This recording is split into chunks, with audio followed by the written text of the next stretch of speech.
এই সংবাদ সম্মেলনে উপস্থিত বাংলাদেশ ইনস্টিটিউট অব ইসলামিক থটের সম্মানিত ভাইস প্রেসিডেন্ট,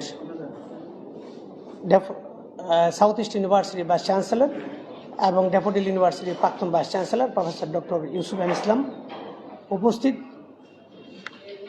বিশিষ্ট লেখক, চিন্তক ও গবেষক শাহ আব্দুল হালিম, উপস্থিত আরেকজন বিশিষ্ট লেখক, চিন্তক ও গবেষক শায়েখ মুসা আল হাফিজ, আমাদের মাঝে উপস্থিত অধ্যাপক ডক্টর আফরোজা বুলবুল, উপস্থিত মিসেস শিলিনা ইয়াসমিন এবং ডক্টর সৈয়দ আহমেদ সহ প্রিয় সাংবাদিক বন্ধুরা, আসসালামু আলাইকুম রহমতুল্লাহ।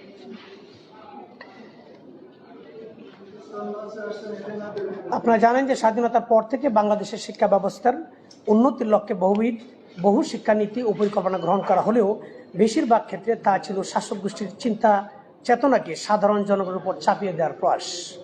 এইসব নীতিতে দেশের সংস্কৃতি, মূল্যবোধ ও দর্শনকে যথাযথভাবে গুরুত্ব দেওয়া হয়নি। এর ফলে পাঠ্যক্রমে খেয়ালখুশি মতো পরিবর্তন, রাষ্ট্রের অর্থের অপচয় ও অপরিণামদর্শী সিদ্ধান্তের কারণে শিক্ষা ব্যবস্থা প্রায় ধ্বংসের পথে দাঁড়িয়েছে। বিগত 5 আগস্ট 2004 তরুণ নেতৃত্বের গণজাগরণে স্বৈরাচারী শক্তির পতন ঘটার পর নতুন সম্ভাবনা ও পরিবর্তনের দ্বার উন্মোচিত হয়। এই জন্যে একই সাথে সেই পরিবর্তনের সাথে যারা সম্পৃক্ত বৈষম্য বিরোধী ছাত্র আন্দোলনের যারা শাহাদাত বরণ করেছেন তাদেরকে আমি তাদের শহীদে আত্মার প্রতি রুহের মাগফিরাত কামনা করছি এবং একই সাথে যারা আহত হয়েছেন তাদের দ্রুত সুস্থতা কামনা করছি এবং যারা সুস্থ হয়ে নেতৃত্ব দিচ্ছেন তাদেরও উজ্জ্বল ভবিষ্যৎ কামনা করছি। এই নতুন এই অধ্যায়কে বাংলাদেশ 2.0 নামে অভিহিত করা হচ্ছে, যেখানে শিক্ষা ব্যবস্থার সংস্কার ও পুনর্গঠন অন্যতম অগ্রাধিকার। জাতি গঠনের প্রধান নিয়ামক হিসেবে এই প্রজন্মের মূল লক্ষ্য হওয়া উচিত ভবিষ্যতের জন্য একটি শক্তিশালী ও কার্যকর শিক্ষা ব্যবস্থা গড়ে তোলা। জাতীয় শিক্ষানীতি 2010-এ মানবিকতা, যুক্তিবাদ, অসাম্প্রদায়িকতা ও দেশপ্রেমের আদর্শ তুলে ধরা হলেও তা বাস্তবে কার্যকর হয়নি, বরং সামাজিক ও সাংস্কৃতিক মূল্যবোধের সমন্বয়হীন একটি সেকেলে শিক্ষা ব্যবস্থা চাপিয়ে দেওয়া হয়েছে। 2012 সালে জাতীয় শুদ্ধাচার কৌশলে নৈতিক শিক্ষার উপর গুরুত্ব দেওয়া হলেও তার বাস্তবায়নও সফল হয়নি। 2021 সালে চালু করা জাতীয় শিক্ষাক্রম রূপরেখা নীতি নির্ধারকদের অদূরদর্শিতা ও জাতিসত্তার সাথে সাংঘর্ষিক উপাদান থাকায় এটিও ব্যর্থ হয়েছে।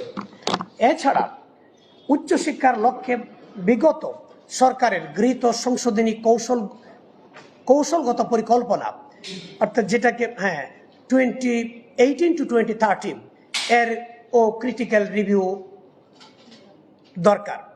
এমত অবস্থায় বাংলাদেশ 2.0 এর নতুন অধ্যায়ে শিক্ষা ব্যবস্থার পুনর্গঠনের মাধ্যমে একটি শিক্ষিত, নৈতিক ও দক্ষ প্রজন্ম গড়ে তোলার দায়িত্ব আমাদের সকলের। এই লক্ষ্যে দীর্ঘদিনের গবেষণা ও পর্যালোচনার ভিত্তিতে বেসরকারি গবেষণা প্রতিষ্ঠান ও think tank Bangladesh institute of Islamic থটের পক্ষ থেকে আমি শিক্ষা সংস্কারের লক্ষ্যে নিম্নোক্ত সুপারিশ সমূহ উপস্থাপন করা হচ্ছে। এখানে 25টা সুপারিশ আছে, 5টা পয়েন্টে ভাগ করা আছে।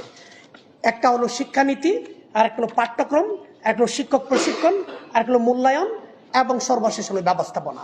এই 5টা অধ্যায় বা 5টা ভাগে আমি 25টা সুপারিশ এখানে উপস্থাপন করছি।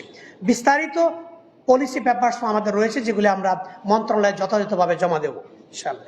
তো আমি 1 নাম্বার শিক্ষানীতি সংক্রান্ত পয়েন্টে আমি 1 নম্বরে বলছি যে জাতীয় আশা আকাঙ্ক্ষা ও ঐক্যমত্যের ভিত্তিতে শিক্ষা দর্শন, educational philosophy, educational vision and mission এবং এডুকেশনাল এইমস অ্যান্ড অবজেক্টিভস ঠিক করতে হবে। দেশীয় সত্তা ও মূল্যবোধকে গুরুত্ব দিয়ে কল্যাণমুখী রাষ্ট্র বিনির্মাণে সামাজিক ও ধর্মীয় মূল্যবোধ সম্পন্ন, দক্ষ ও ভালো মানুষ তোলাই হবে জাতীয় শিক্ষার অন্যতম লক্ষ্য। দ্বিতীয়ত, শিক্ষায় যে কোনো পরিকল্পনা বাস্তবায়নে শহর এবং গ্রামের যে বিদ্যমান ভেদাভেদ এটা দূর করে ইনক্লুসিভ অ্যারেঞ্জমেন্ট এখানে রাখতে হবে। এক্ষেত্রে প্রত্যন্ত অঞ্চলের জনগোষ্ঠী এবং প্রান্তিক জনগোষ্ঠীর কথা বিশেষভাবে বিবেচনায় নিয়ে তাদেরকে শিক্ষা বাজেটে অগ্রাধিকার নীতি চালু করতে হবে। বিগত বছরগুলোতে আমরা লক্ষ্য করছি যে উচ্চশিক্ষিত বেকারদের সংখ্যা ব্যাপকভাবে বৃদ্ধি পেয়েছে। বিধায় উচ্চশিক্ষার মান ধরে রাখার জন্য প্রতিষ্ঠানের সংখ্যা না বাড়িয়ে গুণগত মানের দিকে নজর দেওয়া উচিত। এ লক্ষ্যে আমাদের সুস্পষ্ট পরামর্শ হলো যে ঢাকা ও জেলার পরিবর্তে যেভাবে ঢাকায় মানে প্রতিষ্ঠানগুলি বাড়ছে এবং একইভাবে জেলা লেভেলেও যে প্রতিষ্ঠানগুলি হচ্ছে, ঢাকা ও জেলার পরিবর্তে বিভাগীয় শহরে সাধারণ বিশ্ববিদ্যালয় স্থাপন বা অনুমোদন বাড়ানো যেতে পারে। মানে জেলা লেভেলে হওয়া উচিত না, আবার ঢাকা লেভেলে হওয়া উচিত না, এটা বিভাগীয় লেভেলে বিশ্ববিদ্যালয়ের সংখ্যাটা বাড়ানো যেতে পারে। দেশের শ্রমবাজার এবং বিশ্ববাজারে জনশক্তি রপ্তানির প্রতি গুরুত্ব দিয়ে কারিগরি শিক্ষা প্রতিষ্ঠানে ডিপ্লোমাটা ব্যাপকভাবে বৃদ্ধি করা উচিত, যাতে করে দক্ষ জনশক্তি গড়ে উঠতে পারে। এছাড়া কারিগরি ধারায় উচ্চশিক্ষার সুযোগ বৃদ্ধি রেখে কারিগরি বিশ্ববিদ্যালয় সমূহের সম্প্রসারণ, গবেষণা ও শিক্ষার মান উন্নয়নে কার্যকর পদক্ষেপ নিতে হবে। এ লক্ষ্যে আমরা বলছি, বর্তমানে যে বিদ্যমান জেলা লেভেলে প্রতিষ্ঠিত বিজ্ঞান ও প্রযুক্তি বিশ্ববিদ্যালয়, যেটা সাধারণ বিশ্ববিদ্যালয় হিসেবে প্রতিষ্ঠিত হয়েছে, এখানে এই সাধারণ বিশ্ববিদ্যালয় না রেখে এগুলিকে কারিগরি বা বিশেষায়িত শিক্ষা প্রতিষ্ঠানে পরিণত করা যেতে পারে, যাতে করে পিছিয়ে পড়া জনগোষ্ঠী বা ঝরে পড়া জনগোষ্ঠী বা নিম্নবিত্ত জনগোষ্ঠীগুলি তারা কর্মক্ষম হইতে পারে, অথবা যারা একেবারে অশিক্ষিত স্বশিক্ষিত তারাও যাতে এখান থেকে ডিপ্লোমা নিয়ে বাইরে যেতে পারে এবং মানে রিমিটেন্স সরবরাহে দেশের আয় বৃদ্ধিতে গুরুত্বপূর্ণ ভূমিকা রাখতে পারে। আচ্ছা, আর যেটা বললাম, দেশের কিছু বিশ্ববিদ্যালয়গুলিকে যা এখানে প্রাইভেট পাবলিক আলাদা না করে, কারণ আমরা দেখা যাচ্ছে শুধু সরকারি হইলেই, পাবলিক হইলেই এটা কোয়ালিটি মেনটেন করছে না, বরং প্রাইভেটও অনেক ক্ষেত্রে কোয়ালিটি মেনটেন করছে। এক্ষেত্রে আমরা যেটা বলছি যে প্রাইভেট পাবলিক বিবেচনা না করে টপ লেভেলের যেসব ইউনিভার্সিটিগুলি আছে, যেগুলি মান সন্দেহাতীতভাবে মানে মানোত্তীর্ণ বলবো, এই ধরনের কিছু ইউনিভার্সিটিকে ফুললি রিসার্চ বেসড ইউনিভার্সিটিতে রূপান্তর করা। কারণ বাংলাদেশে এখন পর্যন্ত একটি ইউনিভার্সিটিও রিসার্চ বেসড ইউনিভার্সিটি হয় নাই। কাজে research based university is must, মানে because of policy recommendations for the মানে ন্যাশন বিল্ডিং এর জন্য। এটা সকল দেশে আছে, মানে কিন্তু আমাদের বাংলাদেশে এখন রিসার্চ বেসড ইউনিভার্সিটি গড়ে ওঠে নাই। এছাড়া যে সকল বিদ্যমান বিশ্ববিদ্যালয়গুলিতে আছে সেগুলি তো রিসার্চ কালচার ডেভেলপ করার জন্য আমরা বলছি 60% টিচিং বেসড এবং 40% রিসার্চ বেসড মানে সিস্টেমে উন্নীত করা উচিত। এর বলছে বাংলাদেশ প্রধানত কৃষি নির্ভর দেশ, বা এই জন্য কৃষি বিশ্ববিদ্যালয়ের শিক্ষা কার্যক্রম সম্প্রসারণ করার পাশাপাশি উন্নত গবেষণা কার্যক্রম পরিচালনার জন্য ব্যাপক ভিত্তিতে অবকাঠামোগত উন্নয়ন, সরকারি বেসরকারি বিনিয়োগ বৃদ্ধি করতে হবে। এক্ষেত্রে বাংলাদেশের একমাত্র কৃষি বিশ্ববিদ্যালয় কিন্তু ইতিমধ্যে মানে ব্যাপকভাবে কিছু ক্ষেত্রে মানে গুরুত্বপূর্ণ গবেষণা স্বাক্ষর রেখেছে, এটাকে আরো এগিয়ে নেওয়া উচিত। ফাইনালি মানে শিক্ষানীতিতে আমাদের বক্তব্য হলো, ফার্স্ট ওয়ার্ল্ড কনফারেন্স থেকে শুরু করে fourth world conference on Muslim education, international conference যেগুলো হয়েছে 1977 to 1983, যেগুলিতে হয়েছে, যেগুলো আমি বললাম, বাংলাদেশে মানে first world conference on Muslim education যেটা 1977-এ মক্কায় হয়েছে, সেকেন্ড ওয়ার্ল্ড কনফারেন্স হলো পাকিস্তান ইসলামাবাদে কারিকুলামের উপর, থার্ড ওয়ার্ল্ড কনফারেন্স হচ্ছে টেক্সট বুকের উপর বাংলাদেশে, ফোর্থ ওয়ার্ল্ড কনফারেন্স টিচিং মেথোলজিতে উগান্ডাতে। এই কনফারেন্স সমূহকে মিলিয়ে যে ডিক্লারেশনটা হয়েছে সেটা ওআইসি ডিক্লারেশনে Bangladesh is one of the signatory countries of this resolutions. সেই হিসেবে সিগনেটারি কান্ট্রি হিসেবে এইসব এগুলিতে গৃহীত সিদ্ধান্ত সমূহ বাস্তবায়নের অঙ্গীকারাবদ্ধ। বাংলাদেশ আইনগতভাবে এবং নৈতিকভাবে এটা অঙ্গীকারাবদ্ধ, এবং এটা কোনো ব্যক্তি বা ব্যক্তি গোষ্ঠী করে নাই, সকল স্তরে স্কলার এবং রোলাররা মিলে তারা এটা করেছে। এবং তাই পরবর্তী শিক্ষা কমিশন অবশ্যই সেই ডিক্লারেশনে গৃহীত সুপারিশমালার বাস্তবায়নে দ্রুত পদক্ষেপ নেওয়া দরকার। এ হলো নীতিগত বিষয়। এবার আমি দ্বিতীয় ভাগে যাচ্ছি, সেটা হলো পাঠ্যক্রম সংক্রান্ত। পাঠ্যক্রমের ব্যাপারে আমার বক্তব্য হলো, সকল ধারা শিক্ষা ব্যবস্থায় প্রাথমিক অথবা মাধ্যমিক একটা লেভেল পর্যন্ত কিছু সাবজেক্ট কম্পালসারি করতে হবে, যাতে একটা ইউনিফর্মিটি আসে। কারণ আমাদের গ্রাজুয়েটদের মধ্যে, আমাদের বাচ্চাদের মধ্যে, শিশুদের মধ্যে একটা লেভেল পর্যন্ত চিন্তা, চেতনা, দৃষ্টিভঙ্গি সবগুলি একটা ঐক্যমত থাকতে হবে। সেই জন্য কিছু সাবজেক্ট কম্পালসারি পড়াইতে হবে সকল লেভেলে, সেটা ইংলিশ মিডিয়ামে হোক, কওমিতে হোক, মাদ্রাসায় হোক, জেনারেল এডুকেশন হোক, বা প্রাইভেট সরকারি বেসরকারি সবগুলিতে হোক। যেমন বাংলাদেশ স্টাডিজ, এরপর history and culture, social studies এবং রিলিজিয়াস এডুকেশন, এগুলি পাশাপাশি ভাষাগত দক্ষতা এবং কম্পিউটার দক্ষতা অর্জনের বাধ্যতামূলক করতে হবে। এগুলি একটা লেভেল পর্যন্ত সবগুলি কম্পালসারি রাখা। এরপরে জাতীয় শিক্ষাক্রমে অবশ্যই বাংলা, ইংরেজি এবং আরবি এই তিনটি ভাষাকে বাধ্যতামূলক করা। কারণ আপনারা জানেন যে আরবিও একটা গুরুত্বপূর্ণ ভাষা। এখানে 900 বছর পর্যন্ত আরবি সারা ওয়ার্ল্ডে লিড করেছে একটা পর্যায়ে, এবং এখনো মানে মিডল ইস্ট বিভিন্ন জায়গায় মানে যে এটা শুধু লেবারদের বেলায় প্রযোজ্য না, বরং পলিসি মেকাররা, যেমন আমি আমার কথাই বলতে পারি, যেমন আমি যদি আজকে অ্যারাবিক ল্যাঙ্গুয়েজে ফ্লুয়েন্ট হইতাম, তাহলে আমি অন্তত মিডল ইস্টের অনেক লোকদেরকে আমি এখানে কি বিনিয়োগে আগ্রহী করে তুলতে পারতাম। মানে আমি সরাসরি কথা বলার মধ্য দিয়ে আমি যেটা কনভিন্স করতে পারবো, আরেকজন মানে অন্য লোক এটা কনভিন্স করতে পারবে না। এই জন্য আমরা যারা পলিসি লেভেলে যারা আছে বা উপর লেভেলে যারা আছে, তাদেরও কিন্তু এই ভাষায় দক্ষতা অর্জন করা দরকার। শুধু লেবারদের এই যে রিমিটেন্সের জন্য না, আমাদের পলিসিতে বিনিয়োগকে আকৃষ্ট করার জন্য এটা প্রয়োজন। এই জন্য এটা হলো অ্যারাবিক, আর ইংরেজি তো বটেই, এটা তো অবস্থা। একই সাথে বাংলাটাও কিন্তু দেখা যায় যারা ইংলিশ মিডিয়ামে পড়তেছে বা কৌমিতে পড়তেছে, তারা ভালো করে বাংলা জানে না, তাদের কিন্তু বাংলা দরকার। এখানে বাংলা, ইংরেজি, আর্মি সবগুলিতে কিন্তু কম্পালসারি থাকতে হবে। এরপরে জাতীয় সকল স্তরের পাঠ্যক্রম পাঠ্যসূচিতে 3টা বিষয় সমন্বয় থাকতে হবে। এটাকে আমি বলছি integrated education. That means refer to the, একটা হলো মানে বিষয়ভিত্তিক নলেজ, যে সাবজেক্টে পড়বে এই সাবজেক্টের নলেজ। দ্বিতীয়ত হলো বিষয়ভিত্তিকের বাইরে তার হলো দক্ষতা, অর্থাৎ কিছু মানে স্কিল যাতে তার ডেভেলপ হয়। যে লেভেলে স্কিলটা আস্তে আস্তে বাড়বে, কিন্তু নিচের লেভেল থেকে উপর লেভেল প্রত্যেকটা লেভেলে এটা কিছু না কিছু তার একটা স্কিল থাকবে, যে স্কিলটা দেশে অন্তত তার জীবনটা চালাইতে পারে, জীবনমুখী জিনিসগুলি হয়ে যায়, যে কোনো জায়গায় সে ফিট হইতে পারে। এরপর হলো তার সাথে আরেকটা জিনিস থাকতে হবে, সেটা হলো নৈতিক এবং ধর্মীয় মূল্যবোধের বিষয়। এটা অবশ্যই এনশিওর করতেই হবে। এই 3টা বিষয় সমন্বয় হলে, কারণ স্কিল ডেভেলপের মধ্য দিয়ে তার একটা দক্ষতা আসবে, ওই যে তার চাকরি এগুলি এনশিওর করবে। এরপরে ওই সাবজেক্টের মধ্য দিয়ে তার কি আসবে, ওই বিষয়ের উপর তার এক্সপার্টিসটা ডেভেলপ করবে, এবং সেই ধর্মীয় এবং নৈতিক মূল্যবোধের মাধ্যমে একটা ভালো মানুষ তৈরি হবে, যাতে করে সমাজের প্রতি, মানুষের প্রতি দায়বদ্ধ থাকে, কারাপশন ফ্রি। এই যে ন্যাশনাল ইন্টিগ্রিটি পলিসি আমরা যেটা গভর্নমেন্ট 2012-এ করছে, এটার সফল বাস্তবায়নের জন্য এটার কোনো বিকল্প নাই। এটা যদি এখানে অন্তর্ভুক্ত না করা হয়, তাহলে কখনোই ন্যাশনাল ইন্টিগ্রিটি পলিসি সফল হতে পারে না। কাজে এটা করতে হবে। এরপর আমরা যেটা বলছি, শিক্ষা ব্যবস্থার সকল স্তরে ফান্ডামেন্টালস অফ রিলিজিয়ন্স, যেটা ইন্দোনেশিয়াতে, মালয়েশিয়াতে বিভিন্ন জায়গা আছে, এখানে আছে কি আছে, ফান্ডামেন্টালস অফ রিলিজিয়ন্স, এটা কম্পালসারি। মুসলিমদের ক্ষেত্রে ফান্ডামেন্টালস অফ ইসলামস, বা অন্য ধর্মের ক্ষেত্রে অন্যটা হবে। ওকে, ফান্ডামেন্টালস এটা 100 নম্বরে এটা থাকবে। এরপর ইন এডিশন আরেকটা বলছি যে বিশ্ববিদ্যালয় পর্যায়ে গিয়ে এটা একটা লেভেল, সব লেভেল পর্যন্ত থাকবে, একেবারে প্রাইমারি টু ইউনিভার্সিটি, প্রত্যেকটা লেভেলে এটা থাকতেই হবে, সবাইকে এটা পড়তে হবে। কারণ আগে ভালো মানুষ হইতে হবে, তাকে এই ভালো মানুষ হওয়ার জন্য এটা দরকার। দ্বিতীয়ত হলো যে সাবজেক্টে পড়বে ইউনিভার্সিটি লেভেলে, ওই সাবজেক্টের সাথে তার রিলিভেন্সি কোর্স, ওই সাবজেক্ট মনে করুন ইকোনমিক্স পড়বে, ফাইন্যান্স পড়বে, ব্যাংকিং পড়বে, সায়েন্স পড়বে, ইঞ্জিনিয়ারিং পড়বে, ওকে, সেটার মানে তার ধর্মীয় রিলিভেন্সিটা কি, পার্সপেক্টিভটা কি, রিলিজিয়ান কি বলছে এটাতে, তার ইনক্লুশন, এটাকে আলাদা করার কোনো সুযোগ নেই।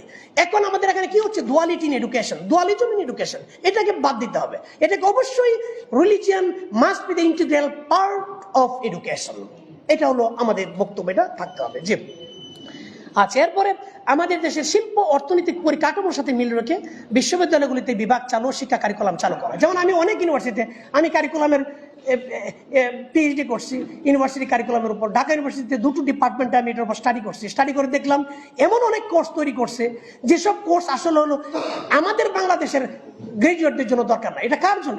এটা হয়তো এই টিচার বাইরে গেছে, একটা কোর্স করছে, উনি কোর্স করে এসে নিজে আরেকটা কোর্স ডিপার্টমেন্ট চালু করে দিছে। কারণ ডিপার্টমেন্ট হলে তার হেড হইতে পারবে, শিক্ষক নিয়োগ দিতে পারবে ইত্যাদি। এই যে এটাকে বলে কর্পোরেট ইন্টারেস্ট, অথবা গ্লোবাল কিছু ব্যাপার স্যাপার আছে, তাদের যারা বাণিজ্য করতে তাদের ইন্টারেস্ট, সেই গ্লোবালি কর্পোরেট ইন্টারেস্টের পরিবর্তে এখানে সোশ্যাল কর্পোরেট ইন্টারেস্টের লক্ষ্যে যেসব কোর্স বা বিভাগ বর্তমানে চালু আছে, এগুলি বন্ধ করতে হবে। এগুলি বন্ধ করলে অনেক টাকা এনে মানে মিনিমাইজ হবে। তো কইরে কি করতে হবে, সোশ্যাল ইন্টারেস্টে যে জিনিসগুলি দরকার। যেমন ধরেন বাংলাদেশে কি আছে, গার্মেন্টস ফ্যাক্টরি একটা বড় ব্যাপার আমাদের জন্য, অথচ দেখেন এই গার্মেন্টস রিলেটেড কোনো বিভাগ ভালো মেজর কোনো পাবলিক ইউনিভার্সিটিতে নাই। অথচ এই গার্মেন্টস থেকে আমরা দেখতে পাচ্ছি যে কি হচ্ছে, টপ লেভেলের প্রায় কত পার্সেন্ট টপ লেভেলের দেখা যাচ্ছে, একটা রিপোর্টে আসছে কোনটা, হ্যাঁ, 5 লাখ ভারতীয়, টিআইবির তথ্য মতে 5 লাখ ভারতীয় কর্মরত আছে শুধু টপ লেভেলের, যেটা একজনের বেতনটা পুরা গার্মেন্টসের বেতন মানে সবার সমানও হবে না। এই লেভেলে 5 লাখ ভারতীয় ইন্ডিয়ান আছে এখানে। তাহলে তাদেরকে আমরা দিচ্ছি কেন? কারণ ওই সাবজেক্টের এক্সপার্টিস আমরা নাই। তা আমরা এই সাবজেক্টগুলো হওয়া দরকার ছিল ডিপার্টমেন্টে, বিভাগে, যাতে করে বাইরের লোক না লাগে। আমরা করতেছি কি, ওদেরটা এখানে আনতেছি, যাতে মানে উল্টা হয়ে যাচ্ছে আর কি ব্যাপারটা। এই জন্য এই বিভাগগুলি বাদ দিয়ে আমাদের এখানে বাংলাদেশের যে মানে শিল্প এবং অর্থনৈতিক পরিকাঠামোর সাথে মিল রেখে যে ধরনের জনশক্তি বাংলাদেশ দরকার নিড অ্যানালাইসিস করে এই অনুযায়ী বিভাগ এবং কোর্স চালু করতে হবে। এক্ষেত্রে যেটা বললাম যে কর্পোরেট ইন্টারেস্টে সংযুক্ত অপ্রয়োজনীয় পাঠ্য বিষয়গুলি বাদ দিতে হবে এবং সোশ্যাল ইন্টারেস্টে প্রয়োজনীয় নতুন বিষয়গুলো অন্তর্ভুক্ত করতে হবে। একই সাথে সমবাজারের সাথে সামঞ্জস্য রেখে বিশ্ববিদ্যালয় পর্যায়ে যেসব বিষয়ের বাস্তব প্রয়োগ নেই সেগুলিকে ধীরে ধীরে প্রাসঙ্গিক বিষয়ের সাথে একীভূত করে মার্চ করে ফেলতে হবে, যাতে এই যে এত ডিপার্টমেন্ট এত বিভাগ, কিছু কিছু বিভাগ কোনো কাজেই লাগে না, শুধু সেন্টার বিভাগ করতেছে, এটা হলো টিচারদের তাদের ব্যক্তিগত স্বার্থে বা কর্পোরেট ইন্টারেস্ট এগুলি করতেছে, এগুলি বাদ দিতে হবে। তাহলে অনেক খরচ এখানে মিনিমাইজ করে ট্রুলি যেগুলির দরকার এগুলি করা যাবে। এরপরে কওমি মাদ্রাসার জন্য আমি বলছি, এখানে কওমি মাদ্রাসা থেকে হ্যাঁ ডেফিনেটলি তারা ভালো আলেম, ভালো মানের আলেম হওয়া দরকার, কিন্তু ভালো মানের আলেম কিন্তু একান্তে হচ্ছে না, সেটা কওমিতেও নাই আলিয়াতেও নাই। এখানে আলিয়াতে কওমিতে দেখা যেতেছে, আলিয়াতে আমরা দেখছি ইসলামিক স্টাডিজে আরবিকে অনার্স মাস্টার্স পিএইচডি করে ফেলছে, বাট ভালো করে আরবিও বলতে পারে না বা ভালো করে আরবিতে কোরআনের অর্থও জানে না, এগুলোও জানে না। তাহলে এটা তো হলো না কথাটা। তাহলে ভালো মানের আলেম তৈরির জন্য তাদেরকে সক্রিয়তা বজায় রেখে সিলেবাসকে যুগোপযোগী করতে হবে। এক্ষেত্রে কওমি শিক্ষা বোর্ড যেটা আছে এটাকে আরো ক্ষমতায়িত করতে হবে, ইন্টারন্যাশনাল এবং ন্যাশনাল লেভেলের অন্যান্য এক্সপার্টদেরকে সমন্বয় করে এবং তাদের মাধ্যমে ওই কওমি এবং আলিয়া শিক্ষকদেরকে শিক্ষণ ক্ষমতা বাড়াইতে, দক্ষতা বাড়াইতে হবে এবং দীর্ঘমেয়াদী পরিকল্পনায় সেই কওমি টিচারদেরকে এমপিওভুক্তি করা যেতে পারে। আলিয়া ও কওমি মাদ্রাসা শিক্ষিতদেরকে মেইন স্ট্রিমে নিয়ে আসার জন্য, যাতে করে মেইন স্ট্রিমে তারা ভূমিকা রাখতে পারে, ওই যে সিভিল সার্ভিস যতগুলি সার্ভিস আছে মানে সব সার্ভিসে যাতে তারা ভূমিকা পালন করতে পারে, তারা এন্টাইটেল হয়, সেই জন্য মাদ্রাসার ইসলামিক যে বিষয়গুলি আছে এগুলি থাকবে।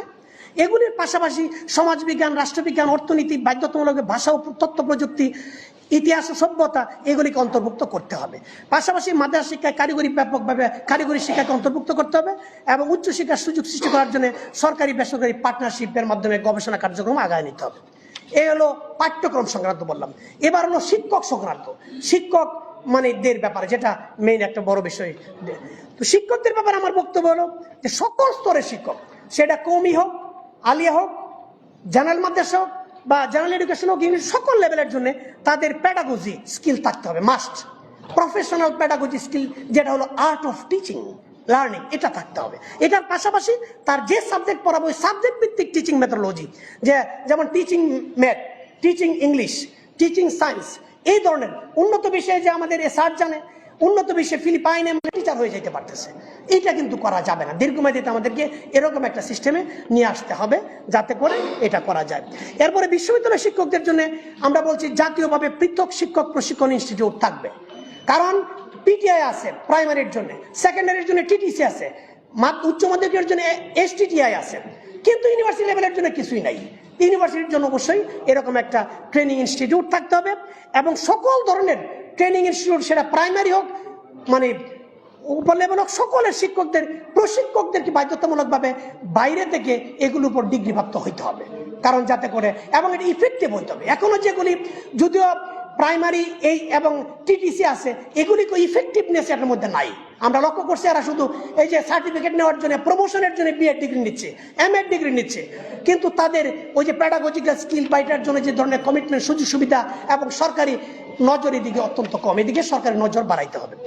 তো এরপরে প্রাথমিক স্কুল থেকে বিশ্ববিদ্যালয় পর্যন্ত শিক্ষকদের সবার জন্য স্বতন্ত্র বেতন স্কেলের মাধ্যমে শিক্ষকদেরকে উপযুক্ত বেতন ও সামাজিক মর্যাদা নিশ্চিত করতে হবে, যাতে করে মেধাবীরা শিক্ষকতাটাকে পেশা হিসেবে প্রায়োরিটি, এখন যেমন পেশা বলতেই ডাক্তার ইঞ্জিনিয়ার বলে, বা পেশা বললেই এই যে বিসিএস ক্যাডার বলে, অ্যাডমিন ক্যাডার বলে, আমাদের এমন একটা অবস্থান আনতে হবে যাতে শিক্ষকতাটাকে সবাই এটাকে প্রায়োরিটি হিসেবে নেয়। এই জন্য কি করতে হবে, তাদের স্কেলটাকে, মানটাকে, সামাজিক মর্যাদা, যেসব মর্যাদা জুডিশিয়াল সার্ভিসেরা পা, যেসব মর্যাদা পিএসসিরা পা বা পাবলিক সার্ভিস কমিশনাররা পা, সেম স্ট্যাটাস মর্যাদা আমাদের শিক্ষকদেরকে দিতে হবে।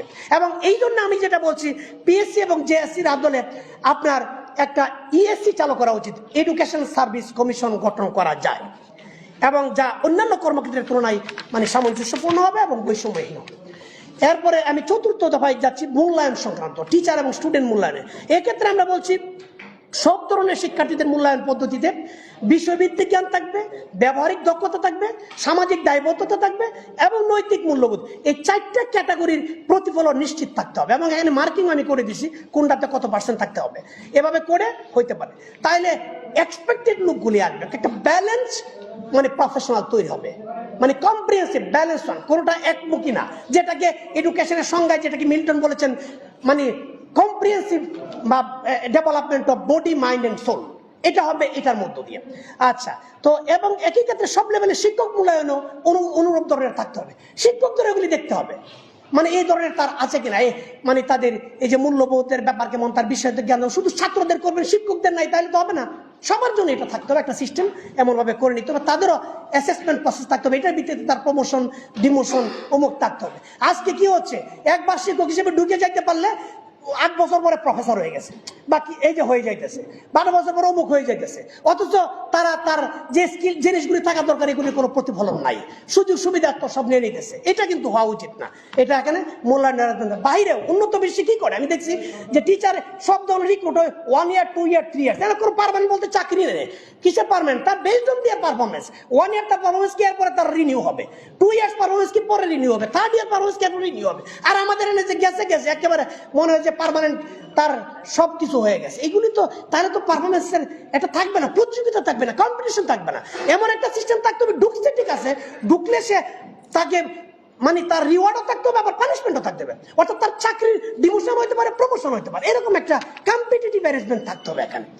আচ্ছা, বিশ্ববিদ্যালয় লেভেলের শিক্ষকদের বেলায় আমি বলছি যে এখানে টিচিং এবং গবেষণায় এখানে সবাই সাথে টিচিং লেকচার বেসড, একটা লেকচার সব জায়গায় কপি করে চলছে, এই লেকচার বেসড হলে হবে না, এখানে রিসার্চ বেসড হইতে হবে, এই জন্য 60% কমপক্ষে টিচিং আর 40% মিনিমাম রিসার্চের তার ইয়ে থাকতে হবে, এবং যে রিসার্চগুলি পলিসি রিকমেন্ডেশনে ন্যাশনাল ইন্ডাস্ট্রিতে ন্যাশনাল উন্নয়নে জাতীয় উন্নয়নে বা এসডিতে কন্ট্রিবিউট করে, কিভাবে কন্ট্রিবিউট করে এটা প্রেজেন্টেশনের মাধ্যমে বুঝাইতে হবে, পলিসি লেভেলের লোকগুলিকে সহ ইন্ডাস্ট্রি লেভেলের লোকগুলিকে সহ এরকম অ্যারেঞ্জমেন্ট থাকতে হবে।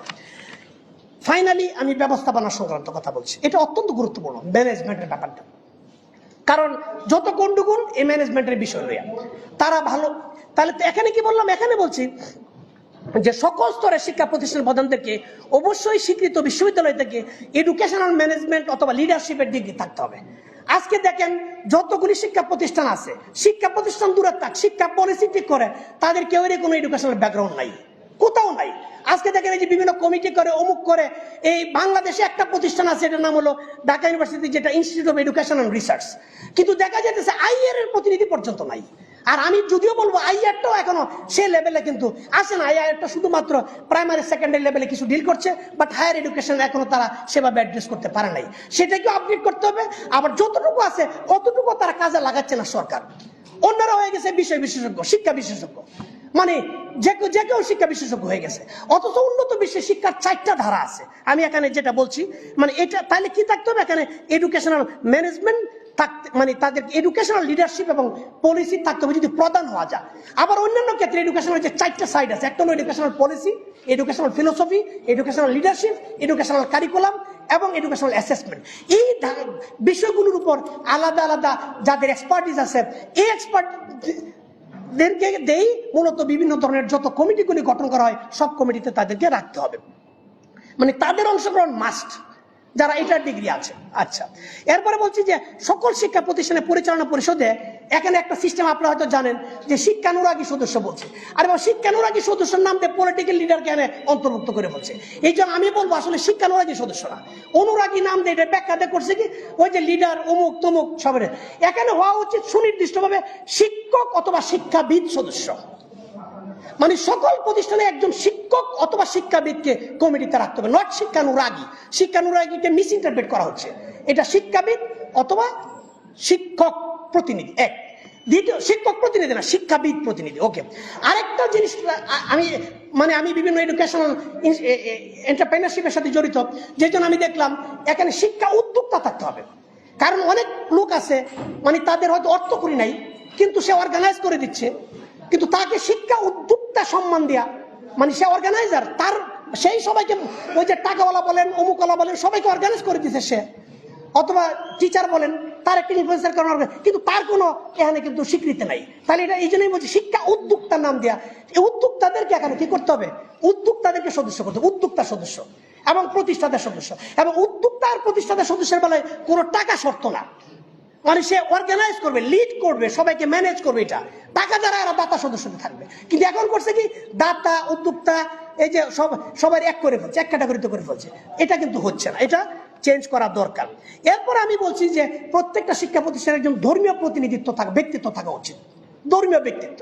সেখানে যদি হিন্দু অধ্যুষিত হলে হিন্দু ধর্মের প্রতিনিধি থাকবে, মুসলিম অধ্যুষিত হলে মুসলিম ধর্মের প্রতিনিধি থাকবে, মিলিয়ে থাকতে পারে। সেটা হলো অর্থাৎ যাতে করে সে তার ক্যারেক্টার, টিচার এবং স্টুডেন্টদের ক্যারেক্টারটা মূল্যায়নের রোল প্লে করতে পারে। এটা হলো আমার বক্তব্য।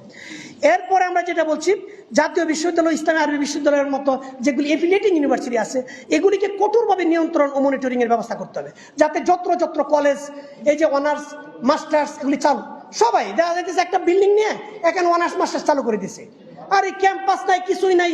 ওই যে একটা কোচিং সেন্টারের মতো একটা ফার্মের মুরগির, এই যে মুরগির ফার্মের মতো কইরা অনার্স মাস্টার্স ডিগ্রি দিয়ে দিতেছে।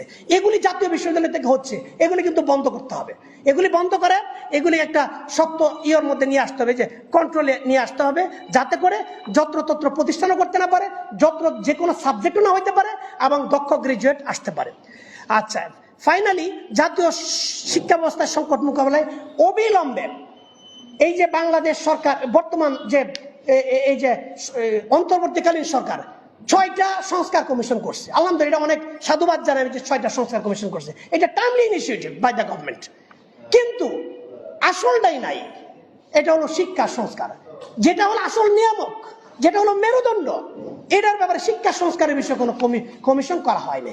কাজে আমি এখান থেকে দাবি জানাচ্ছি, অবিলম্বে শিক্ষা সংস্কার কমিশন গঠন করতে হবে, অথবা শিক্ষা কমিশন গঠন করতে, জাতীয় শিক্ষা কমিশন গঠন করতে হবে, এবং যেখানে শিক্ষানীতি, শিক্ষাক্রম, পাঠ্যক্রম, পাঠ্যপুস্তক অথবা শিক্ষা ব্যবস্থাপনায় যারা বিশেষজ্ঞ তাদেরকে অন্তর্ভুক্ত করে এখানে রাখতে হবে। এটা হলো গুরুত্বপূর্ণ।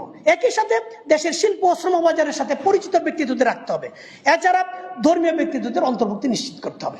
এভাবে একটা শিক্ষা কমিশন গঠন করা যেতে পারে। এই হলো মোটামুটি আমার 25টা পয়েন্টে বললাম, 5টা দফায় 5টা ভাগে 25টা পয়েন্টে আমার সুপারিশ উপস্থাপন করলাম। আমি ফাইনালি বলতে চাই, কেবলমাত্র ভিশন,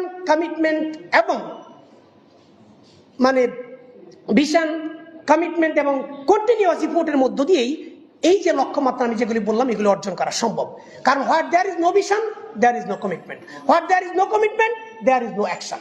কাজে এখানে দরকার হলো এরকম এডুকেশনাল ভিশনারি লুক, এবং এটার জন্য কমিটেড এবং ডেডিকেটেড লুক, যারা দায় মনে করবে, অর্থাৎ শিক্ষার জাকাত হিসেবে এখানে সার্ভিসটা দিবে মনে করবে, এবং ফাইনালি হলো এটার জন্য কন্টিনিউয়াসলি লেগে থাকা মতো এরকম একটি ফোর্স যদি আমরা করতে পারি, তাইলেই এগুলিকে অনতিবিলম্বে, এটা স্বল্প মেয়াদী, অনতিবিলম্বে অথবা দীর্ঘমেয়াদী 3টা ধাপে বাস্তবায়ন করা যেতে পারে। এবং এভাবেই শিক্ষা সংস্কারের মধ্য দিয়ে আমাদের একটা কাঙ্ক্ষিত নলেজ বেসড সোসাইটি গঠনে সম্ভব হবে। সবাইকে ধন্যবাদ। আসসালামু আলাইকুম।